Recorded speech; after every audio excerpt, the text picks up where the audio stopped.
안녕하세요. 2026년 1월 14일 당신이 보내주신 자료들을 통해 한국 경제의 가장 뜨거운 두 축, 주식과 부동산 시장을 깊이 파고들어 보겠습니다. 와, 자료를 딱 펼쳐보니까요. 숫자들부터 정말 화려합니다. 코스피는 역사상 본 적 없는 최고점을 찍었고 서울 아파트 값은 무려 19년 만에 가장 가파르게 올랐다고 하네요. 그런데 이 숫자들을 자세히 들여다보면 아주 흥미로운 공통점이 보여요. 이 뜨거운 열기가 시장 전체로 고르게 퍼지는 게 아니라 소수의 초우량 자산으로만 무섭게 빨려 들어가는 쏠림 현상 말이죠. 오늘 저희의 목표는 바로 이 현상의 본질을 파헤쳐 보는 겁니다. 이 기록적인 숫자들이 과연 건강한 성장의 신호인지 아니면 위험한 착시 현상인지 지금부터 제대로 한번 따져보겠습니다. 그럼 주식시장부터 시작해 볼까요? 자료 찻장에 코스피 4,723포인트, 사상 최고치 경신이라는 제목이 보이는데 사실 요즘 같은 글로벌 조정 국면에서는 쉽게 보기 힘든 광경이잖아요. 다들 좀 허리띠를 졸라맬 때 우리만 축제를 벌이는 것 같아 보이기도 하고요. 바로 그 지점이 핵심입니다. 겉보기엔 화려한 축제지만 그 무대 위에서 춤추는 선수는 사실상 단 2명뿐이거든요. 아, 2명이요? 네, 당신이 보내주신 자료에 시가총액 분석을 보면 정말 놀랍습니다. 지난 1년간 코스피 시가총액이 늘어난 것의 거의 절반이 삼성전자와 SK하이닉스 이 두 반도체 기업에서 나왔다는 겁니다. 절반이나요? 와. 그건 지수가 올랐다기보다는 그냥 삼성전자와 SK하이닉스의 주가가 올랐다. 이렇게 말하는 게 더 정확하겠네요. 그렇죠. 이건 건강한 상승장이라고 보기엔 좀 무리가 있는 것 아닌가요? 정확한 지적입니다. 시장 참여자들 사이에서도 바로 그 질문이 나오고 있죠. 자료에서도 분석하듯이 이 현상의 배경에는 AI 혁명에 대한 거의 맹목적인 기대감이 있습니다. 모든 산업이 AI로 재편될 거고 그 심장인 HBM 같은 고성능 반도체는 이 두 기업이 거의 독점하다시피 하니까요. 그러니까 글로벌 자금이 일단 여기에 묻어두면 안전하다 이런 심리로 몰려드는 겁니다. 시장 전체의 펀더멘털이 좋아졌다기보다는 하나의 테마가 시장 전체를 어깨 메고 가는 형국인 셈이죠. 결국 AI에 대한 기대감이 모든 걸 끌어올리고 있다는 말씀이신데 한편으로는 좀 아슬아슬하게 들리기도 합니다. 만약 AI 붐에 대한 기대가 조금이라도 꺾이거나 경쟁사에서 기술적인 돌파구가 나온다면 이 두 종목에만 의지하고 있는 시장 전체가 크게 흔들릴 수 있다는 뜻이니까요. 자료에서도 이런 위험성을 경고하는 부분이 있죠. 물론입니다. 자료는 두 가지 중요한 위험 신호를 짚어주고 있습니다. 바로 정부의 움직임과 환율이죠. 정부의 움직임이요? 네, 먼저 정부가 주가 조작 방지 강화라는 카드를 꺼내든 시점이 흥미롭습니다. 보통 시장이 과열되면 나오는 조치 아닌가요? 이건 시장의 열기를 좀 식히겠다는 신호로 봐야 할까요? 그렇게 해석할 수도 있지만 더 깊은 의도가 있습니다.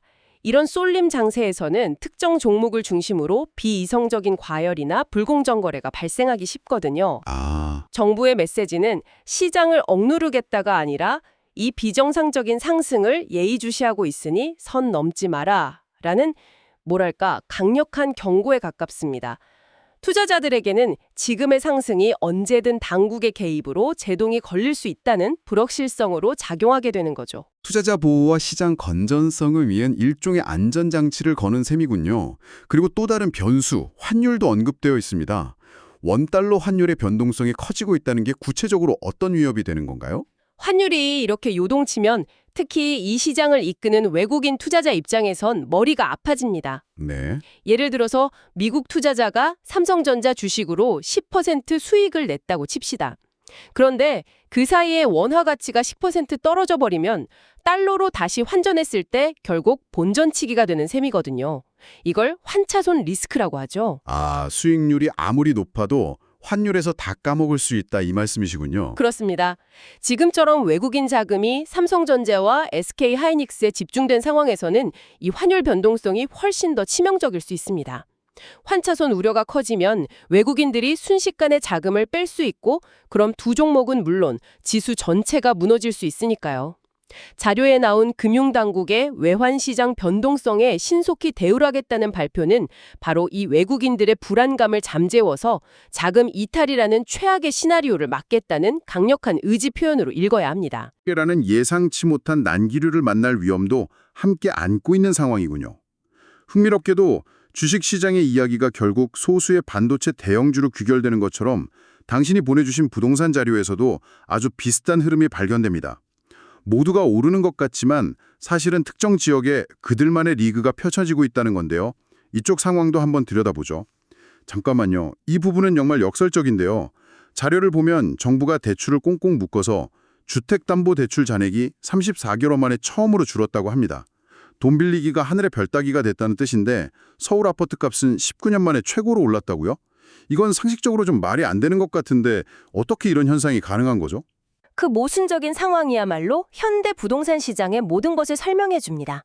대출의 문이 좁아졌다는 건 반대로 말하면 대출 없이도 집을 살 수 있는 사람들만의 시장이 열렸다는 뜻입니다. 혹은 미래의 가격 상승을 확신하고 무리를 해서라도 현금을 동원하는 수요층이 시장을 지배하기 시작했다는 신호이기도 하고요. 그러니까 대출 규제가 오히려 시장을 현금 부자들과 그렇지 않은 사람들로 나눠버리는 필터 역할을 했다 이 말씀이시군요. 바로 그겁니다. 자료에서 가장 주목해야 할 데이터는 강남권 재건축 아파트 가격이 대출 규제 속에서도 오히려 더 강하게 상승했다는 점입니다. 강남권 재건축이요? 네, 이건 시장의 자금이 어디로 향하는지를 명확하게 보여주죠. 이른바 똘똘한 한 채 신드롬입니다. 똘똘한 한 채 말이죠. 어차피 대출이 막혀서 여러 채를 사긴 어려우니까 모든 자본을 동원해서라도 불황에도 가치가 흔들리지 않을 가장 확실한 자산 하나에 올인하자. 이런 심리가 시장을 지배하고 있다는 뜻이군요. 맞습니다. 이 현상은 마치 명품 시장과 비슷합니다. 경기가 안 좋다고 해서 사람들이 에르메스백을 안 사는 게 아니거든요. 오히려 그 희소성과 상징성 때문에 수요가 더 몰리죠. 지금 부동산 시장에서 강남의 재건축 아파트가 바로 그런 에르메스백 같은 역할을 하고 있다고 자료는 분석하고 있습니다. 토지거래 허가구역 같은 강력한 규제로 묶어놔도 그 규제를 뛰어넘는 미래 가치가 있다고 믿는 수요가 계속 유입되는 겁니다. 그렇다면 이런 규제들이 사실상 시장 전체를 안정시키기보다는 특정 지역으로의 쏠림 현상만 더 부추기는 부작용을 낳고 있는 건 아닌가요? 굉장히 날카로운 질문입니다. 실제로 자료를 보면 수도권 전반적으로는 매물 잠김 현상이 관측된다고 나옵니다.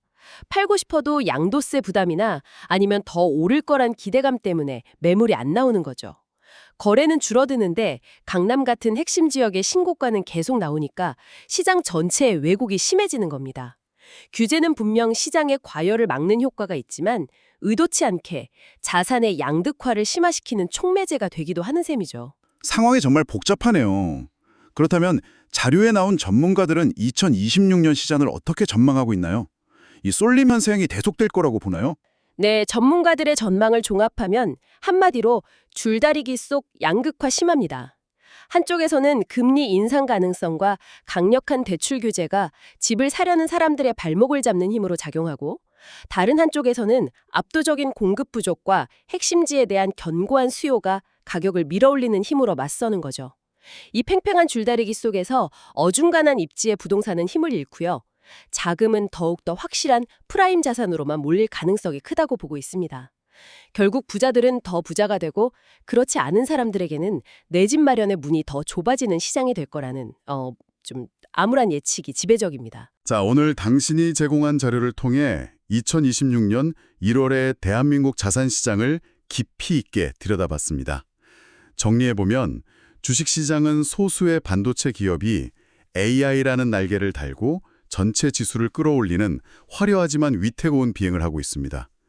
반면 부동산 시장은 강력한 규제라는 중력에도 불구하고 똘똘한 한 채라는 로켓을 단 강남 등 핵심 지역만은 계속해서 상승하는 기현상을 보이고 있고요. 두 시장 모두에서 나타나는 이 쏠림 현상 혹은 양극화는 정말 흥미로우면서도 동시에 우려스러운 지점입니다. 주식시장에서는 삼성전자와 SK하이닉스로, 부동산 시장에서는 강남의 재건축 아파트 같은 프라임 자산으로 돈과 기회가 집중되고 있죠. 시장 전체가 건강하게 성장하는 파이를 키우는 방식이 아니라 소수의 승자가 파이 대부분을 가져가는 제로섬 게임처럼 변해가고 있는 모습입니다. 바로 그 지점에서 우리가 생각해볼 만한 마지막 질문을 던져드리고 싶습니다. 오늘 살펴본 자료는 두 거대 자산시장 모두에서 성장의 과실이 점점 더 소수의 최상위 자산에만 집중되고 있다는 사실을 명확히 보여줍니다. 이처럼 자본시장의 성장이 소수에게 집중되는 현상이 하나의 거스를 수 없는 뉴노멀이 된다면 이는 우리 경제 생태계 전반에 어떤 의미를 가지게 될까요? 이 질문을 마지막으로 남겨드리며 오늘 분석을 마무리하겠습니다.